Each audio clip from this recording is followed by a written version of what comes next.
Y estamos ya de vuelta en Política en Vivo y vamos a tener el gusto de compartir esta segunda parte de nuestro programa con Matías Garretón, profesor asociado de la Universidad Tecnológica Metropolitana de Chile, investigador también del Centro de Estudios de Conflicto y Cohesión Social del COES. Ha estado con nosotros varias veces y siempre nos sorprende y nos deja un poquito más complicado cuando partíamos. Matías, qué gusto saludarte, muy buenas tardes. Igualmente, buenas tardes. Gracias por la invitación. Siempre un gusto estar acá. Usted no ha invitado, acá está en su casa, querido.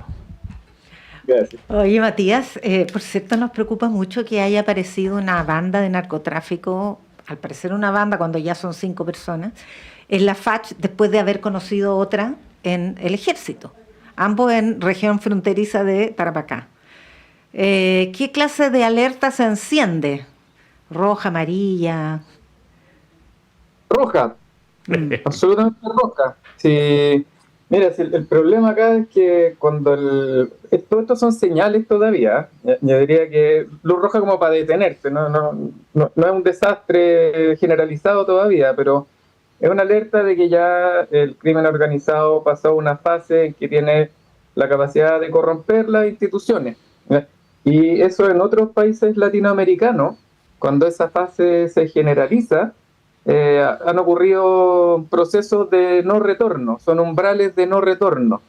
Cuando la corrupción llega a las Fuerzas Armadas, a las policías, a las autoridades, después es muy difícil volver atrás, porque ¿cómo vuelves atrás? ¿Sí? Todas las instituciones que debieran protegerte y ser capaces de dar la marcha atrás están corruptas y no les interesa volver, ¿ya? Entonces, esa es una alerta que se enciende grave, digamos, ¿ya? En que ya se generaliza un poco esta situación de penetración del narcotráfico en Carabineros y Fuerzas Armadas. O sea, no diría yo que está generalizada todavía, ¿ya? Pero está ocurriendo cada vez más frecuencia. Y ahí es donde hay que poner el ojo.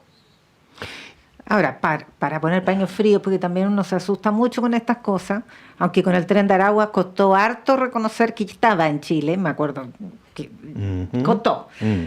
Tal vez porque no fue tan evidente tampoco su llegada, pero en el caso de la penetración en instituciones, sobre todo policiales y militares, como tú dices, a ver, uno podría sentirse aliviado por el hecho de que se hayan operado las alertas internas, institucionales, y así se detectaron estas situaciones, las dos que conocemos, del Ejército y de la FACH.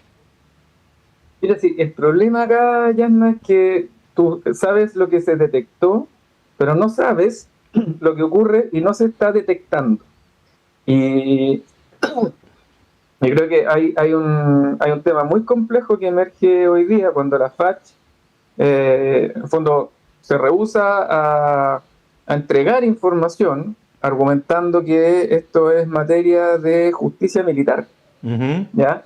Y eso es muy grave, porque finalmente las instituciones cuando se investigan a sí mismas, ¿ya? Y ha ocurrido, digamos, en otros casos en Chile, ¿ya? Tienden a o hay más facilidad de ocultar la información, ¿ya? Es la misma lógica de que si una institución ya empieza a corromperse y ella misma debe investigarse, no se va a investigar, no tiene los incentivos para investigarse, ¿ya? Entonces, podría ser hasta ahora, diría yo, pero en la medida en que estos casos se generalicen, yo creo que es una muy mala política dejar que las propias instituciones se investiguen. Tenemos que tener agencias externas que investiguen estos casos. Y tenemos una historia en Chile, tanto en Carabineros como en las Fuerzas Armadas, de mucha opacidad. Y esa opacidad facilita también la corrupción. Ahora, en el caso de los episodios de Carabineros que han constituido bandas, o el caso del Ejército que se conoció la semana pasada, sí están siendo investigados por el Ministerio Público. Esta es la situación que llama la atención, la de la FACH. No sé si podríamos especular por qué. ¿Por qué esta reticencia? O sea, es una respuesta ya como arraigada un poco. O sea, si la institución, el Ejército siempre ha sido reticente a que lo investiguen. Han sido procesos largos siempre de lograr que se abra un poco la información Y eso es una respuesta muy natural de toda institución, ¿no es cierto?, de protegerse, ¿no es cierto?, la familia militar, digamos, de tratar de contener todas las cosas, un poco como de autoprotección, pero finalmente la única manera de proteger a las instituciones es con transparencia y sincerando las cosas. Entonces, si algo está corrupto adentro, hay que sacarlo, ¿ya? Tú no sabes finalmente, es el problema, cuando tú tienes estos esquemas dentro de las instituciones, tú no sabes hasta qué punto el que investiga tampoco tiene algo, ¿ya? No quiero especular al respecto, pero la posibilidad existe. Entonces la necesidad de control externo, yo diría que es creciente, ¿ya? Justamente porque en Chile nos cuesta, ¿no es cierto?, reconocer que no somos un país, que no somos tan la excepción en Latinoamérica como nos gustaba ser, ¿no es cierto? Siempre decíamos, Chile no es un país corrupto, Chile tiene la criminalidad, tiene tasas de criminalidad excepcionalmente bajas en Latinoamérica y afortunadamente las seguimos teniendo, ¿ya?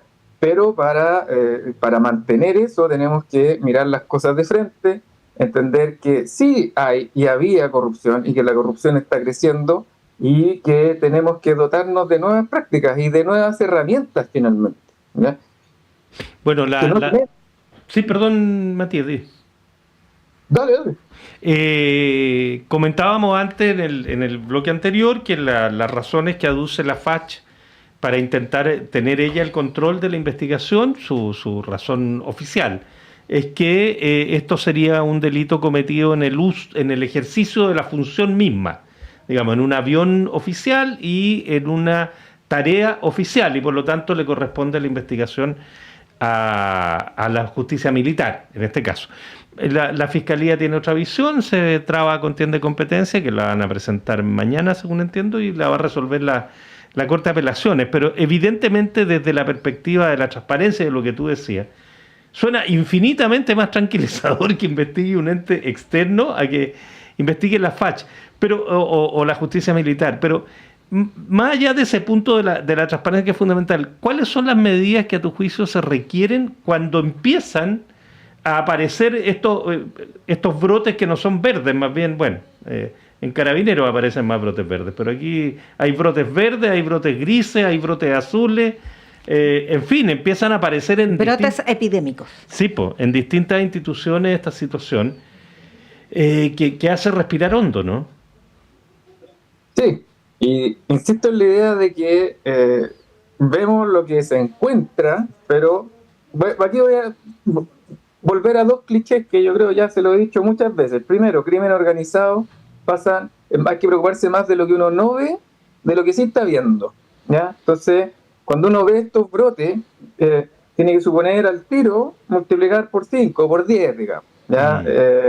Lo mismo que las incautaciones, ¿no es cierto? Se estima en Sudamérica que se incauta alrededor del 2% de la droga que circula, ¿ya? Entonces, es mucho más lo que ocurre, ¿ya? Respecto que lo que sabemos que ocurre. Entonces, por eso que yo me tomo muy en serio estas alertas, y aunque sean 3, 4 casos, bueno, es lo que vemos nomás, ¿ya? Y me preocupa lo que no estamos viendo. Ahora, la otra idea que yo siempre les he comentado y que voy a insistir en ella porque creo que no hay otra solución, es que en vez de tener entidades que se investigan a sí mismas y multiplicar los controles, ¿no es cierto? Vamos a tener alguien que controla Carabineros, alguien que controla a los funcionarios públicos, alguien que controla el ejército, alguien que controla las empresas, ¿no es cierto? Y cuando tú tienes muchos controladores, bueno, al final los pueden capturar las mismas instituciones, ¿ya? Al final, ¿quién vigila al vigilante? Si ese es el gran problema de acá, cuando empiezas a perder ya la confianza en las instituciones. Y acá, yo insisto, ley pareja no es dura, y la medida menos intrusiva, ¿ya?, hoy día para investigar la actividad del crimen organizado es seguir la ruta del dinero, ¿ya? Tú perfectamente hoy día tienes la tecnología para hacer un screening anónimo de movimientos bancarios sospechosos, que eso se hace en muchos países del mundo, partiendo por Europa, Estados Unidos, gran parte de la OECD, ¿ya? Estados Unidos no pilla a los narcos mexicanos investigándolos uno a uno, ¿ya? lo que encuentra son patrones de lavado de dinero en datos masivos de análisis. En Estados Unidos hoy día eso se ha expandido mucho, incluso detectan fraude, hasta fraude de la seguridad social hoy día lo detectan con análisis masivo de información financiera. ¿Por qué? Porque apenas tú tienes una plata que no se sabe bien de dónde sale, eso ya es una anomalía. Y cuando tratas de esconder esa plata, generalmente el lavado, no generalmente, siempre el lavado de dinero implica transacciones repetidas entre entidades que tienen frecuencia de transacciones anómalas, y eso es una alerta roja y salta inmediatamente la alerta, todo anónimo, nadie sabe quién eres ni lo que compras en el supermercado, ¿ya? Hasta que se acumula evidencia suficiente para decir, oye, acá hay lavado de dinero, y ahí se investiga, ¿no es cierto? Y si la investigación encuentra más evidencia, se levanta el secreto bancario y se hacen todas las demás operaciones, ¿ya? Entonces, yo creo que ya estamos a un punto en que, mira, todavía ni siquiera probamos la flexibilización del secreto bancario, pero la historia va muy rápido. Entonces ya estamos en una situación en que para poner atajo poco a todo esto que estamos viendo, que emerge en las instituciones, no nos va a quedar otra de aquí a un par de años que hacer un screening masivo para detectar anomalías financieras. ¿Ya? En ese sentido, Matías, ¿tú ves mucho más razonable poner el ojo y perseguir al corruptor más que al corrompido, digamos, que es más fácil o tiene más sentido? Porque ¿cómo investiga a las instituciones armadas desde fuera? En cambio... Claro, tienen banco, o sea, son militares, son carabineros, pero al final esa plata, por lo menos la mitad llega al banco, ya, y llega al sistema financiero. Esa información existe, está en línea.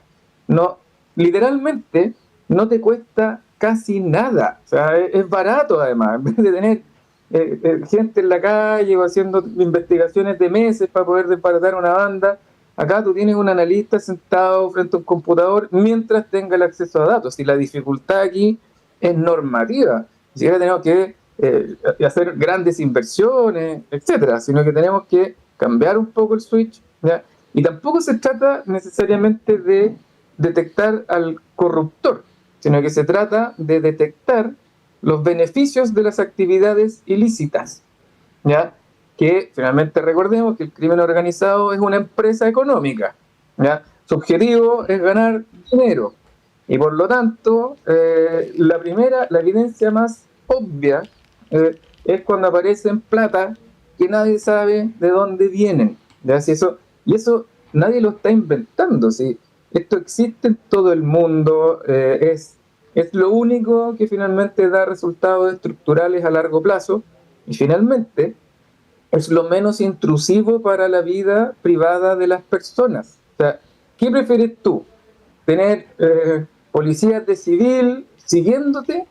¿Ya? No, o interceptando el teléfono.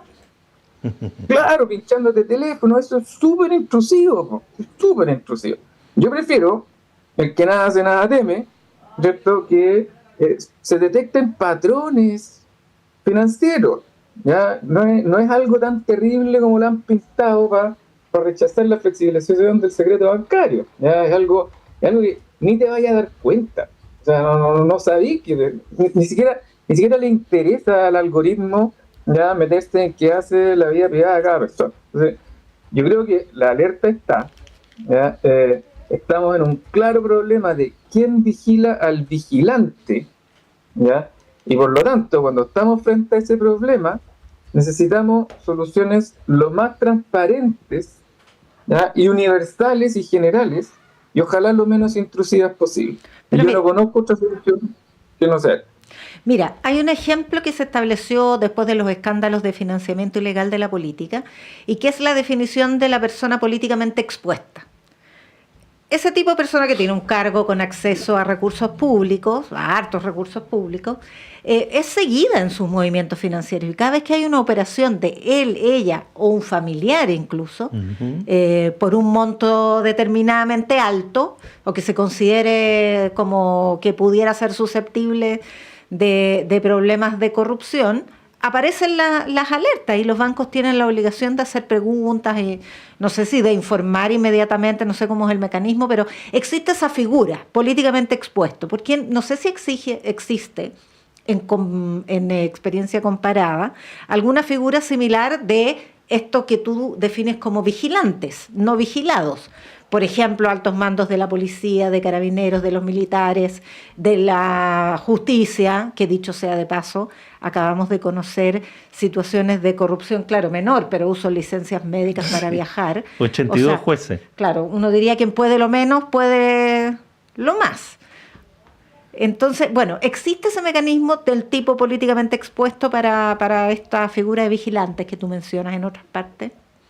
O sea, en general existen estándares más exigentes para cargos públicos. Eso es bastante universal. Y de hecho, en los artículos sobre flexibilización del secreto bancario que se rechazaron en marzo, Senado. En el Senado, que todavía está la opción. El gobierno dijo que iba a reponer esos artículos en la ley de inteligencia económica y ojalá que se haga y que se apruebe. Hay que estar atento a eso. Se presentó la indicación en la Cámara la semana pasada. Dentro de estos artículos ya se definían casos específicos, ¿cierto? Y dentro de esos casos específicos era que cualquier funcionario público, ¿cierto?, va a ser más fácil levantarle el secreto bancario, ¿ya? Incluso eso está contemplado para no meterse tanto en la vida de las personas privadas, ¿ya? Pero como estándar, que obviamente se tiene que exigir, siempre se exige un estándar más elevado a quienes de una parte gastan o administran recursos públicos, y dentro de eso también los que están cuidando la probidad y cuidando las leyes, ¿ya? Ahora, esto es tan general. Por ejemplo, yo que soy profesor de una universidad, soy funcionario público, ¿ya? Y habría quedado, o sea, y quedaría, si esto se aprueba, con un estándar de probidad igual que un carabinero, ¿ya? O mucho mayor que una persona que trabaja en el sistema privado. ¿Ya? Un poco para decir, oye, estamos recién partiendo en forma bastante conservadora. Bueno, y los otros casos eran, obviamente, donde hay sospecha de crimen organizado, ¿ya? Uh-huh.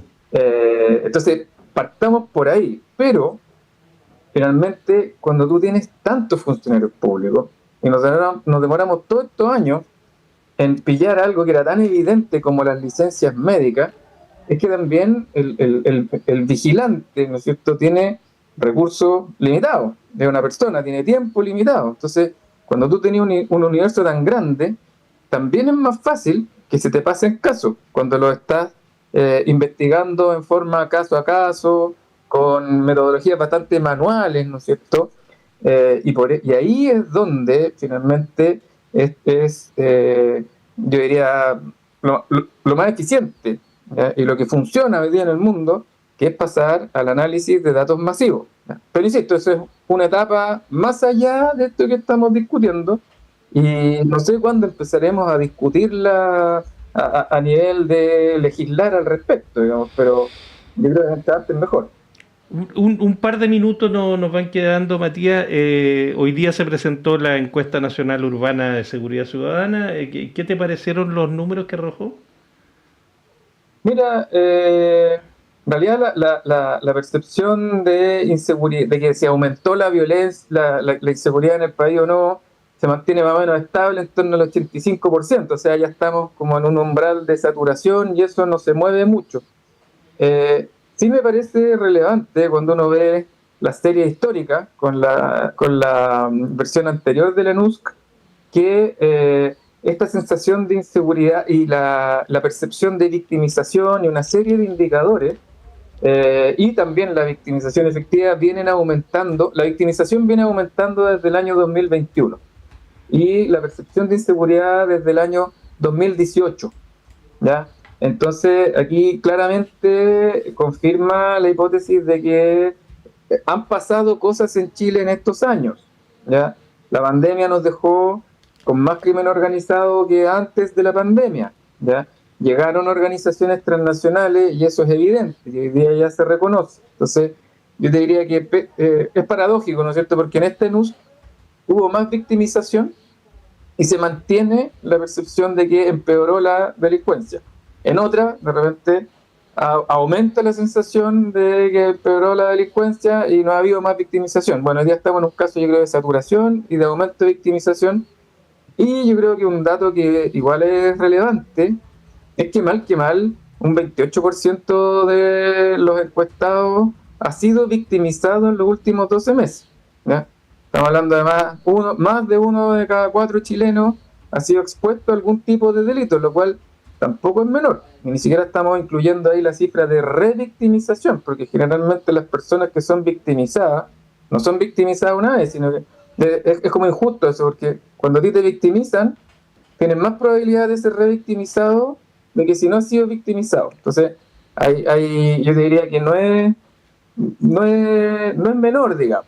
¿Ya? Estamos lejos de niveles de otros países latinoamericanos, pero en todo este debate, ¿no es cierto? Siempre se debate en la ENUSC, qué tanto es inflado por los medios y qué tanto es real. Bueno, yo creo que hay algo de realidad, y ahora también es cierto que cuando los encuestados dicen respecto a la situación país, ¿ya? Que es donde justamente está el 85% dice que ha empeorado. Bueno, esa información viene principalmente de la televisión. Uh-huh. Y en segundo lugar, de las redes sociales. ¿Ya? Entonces sí, yo diría hay una mezcla de fenómenos, que algo está pasando, pero también hay bastante caja de resonancia. ¿Ya? Ahora, y ahí yo creo que le di un doble clic a eso, porque finalmente estamos frente a fenómenos que son del tipo crimen organizado, ¿ya? Que tienen mucha repercusión mediática. Bueno, estamos hablando de carabineros, militares, crimen organizado, ¿no es cierto? Entonces, porque también es algo nuevo, entonces adquieren mucha visibilidad mediática, ¿ya? Y que no necesariamente impactan tanto directamente en las personas, porque todavía son casos raros que se mueven en círculos bastante cerrados y que ocultan sus actividades, ¿ya? Pero, y sabemos más bien en la base del crimen organizado, más que por victimización, lo sabemos por el aumento de las incautaciones, sobre todo, ¿ya? O que se empiezan a detectar más bandas o más corrupción en las instituciones. Entonces, yo tampoco tiraría al tacho, ¿no es cierto? Y le echaría la culpa a la televisión de esta sensación de victimización, porque igual el periodismo investigativo nos está mostrando cosas que efectivamente están corroyendo partes importantes de las instituciones y que no necesariamente implican victimización directa. Matías Garretón, investigador del COES, profesor de la UTEM, como siempre un gusto y muchas gracias por tu gentileza, Matías. Igualmente, cuando quieran, y la próxima vez voy a tratar de estar allá presencial, que es más entretenido. Hoy día no pude. Pero... Muchas gracias. Gracias, Matías. Que esté muy bien. Ya, y nos vamos volando porque estamos pasaditos. Camila González y Ariel Acevedo han estado hoy día en la puesta al aire, Tania González y Fernando Sepúlveda en la producción periodística. Hasta mañana, gracias Yanna, nos vemos mañana. Hasta mañana. Y ahora los dejamos con voces. El Departamento de Prensa de Radio Universidad de Chile presentó Política en Vivo. Un análisis de la realidad nacional con panelistas e invitados